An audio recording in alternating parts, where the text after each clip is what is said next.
അപ്പോൾ മണ്ണുകൊണ്ടുണ്ടാക്കിയ ബോഡിയിൽ മണ്ണിൽ നിന്നുണ്ടായ നാച്ചുറൽ ആയിട്ടുള്ള കാര്യങ്ങൾ വെച്ചുള്ള natural anti ageing treatment. Okay, യാതൊരുവിധ ക്രീമോ കാര്യങ്ങളോ ഒന്നും പുരട്ടി സ്കിൻ ക്യാൻസറോ അല്ലെങ്കിൽ ഭാവിയിൽ വലിയ വലിയ പ്രശ്നങ്ങളോ കാര്യമൊന്നും വരില്ല.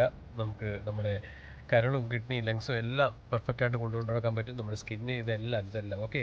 യാതൊരുവിധ കമ്പനികൾക്കല്ല നമ്മളുടെ പണം കൊടുക്കേണ്ടത്, നമ്മുടെ ശരീരം വിറ്റ് തിന്നുന്നവർക്ക്. ഓക്കെ, അപ്പോൾ നാച്ചുറൽ ആൻറ്റി ഏജിങ് ബൈ റിലാക്സോസിൻ്റെ ക്ലയൻസ് എല്ലാവരും ഉപയോഗിക്കുന്നത് ഈ ഒരു പണ്ട് രാജാക്കന്മാർ ഉപയോഗിച്ച കാര്യങ്ങളായിരിക്കും അവരവരുടെ സൗന്ദര്യവും ശരീരവും എല്ലാം സംരക്ഷിക്കാൻ വേണ്ടി ഉപയോഗിക്കുന്നത്.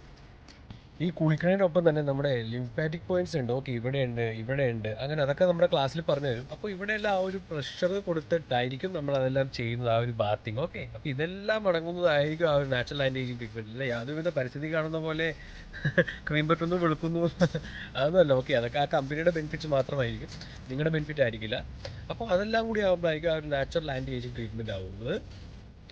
പിന്നെ ഇതോടൊപ്പം നമ്മുടെ താടി വളർച്ചയും മീശ വളർച്ചയും എല്ലാം നല്ല എൻഹാൻസ്മെൻ്റ് ആയിരിക്കും. ഓക്കെ, എല്ലാം ഓൾ ഇൻ ഓൾ. കാരണം നാച്ചുറൽ ആൻറ്റി ഏജിങ് ട്രീറ്റ്മെൻറ്റ് ചെയ്യുന്നത് ഓവറോൾ ഫുൾ ബോഡിയും ഫുൾ മൈൻഡ് ഫുൾ പീസ് കേട്ടോ. ഓക്കെ, ഒരു ഹാപ്പിനെസ് ആണ് ഞങ്ങൾ തരുന്നത്. ഓക്കെ, സൗന്ദര്യം വരുമ്പോൾ ഓൾറെഡി നമുക്ക് ഹാപ്പിനെസ് വരും. ഓക്കെ, അപ്പോൾ അതൊക്കെ എല്ലാം കൂടി ചേരുന്നതാണ് natural anti ageing treatment. Okay, അപ്പോൾ ആ ഒരു ടൈം നമ്മൾ എന്തായാലും ഗ്രൗണ്ടിലേക്ക് ഇറങ്ങി ഒരു നമ്മുടെ ഇന്ത്യയുടെ ഓർഗൻസ് എല്ലാത്തിനും പമ്പ് ചെയ്തില്ലെങ്കിൽ യാതൊരുവിധ ബെനിഫിറ്റ്സ് ഉണ്ടാവില്ല. ഓക്കെ, അപ്പോൾ ഇതും അതിൻ്റെ ഒരു ഭാഗം തന്നെയാണ് നാച്ചുറൽ ആൻറ്റി ഏജിങ്ങിൻ്റെ.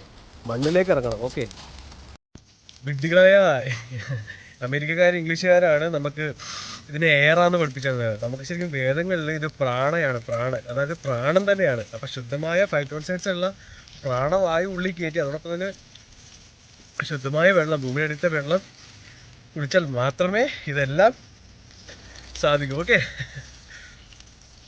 ബൈ, വിളിക്കട്ടെ.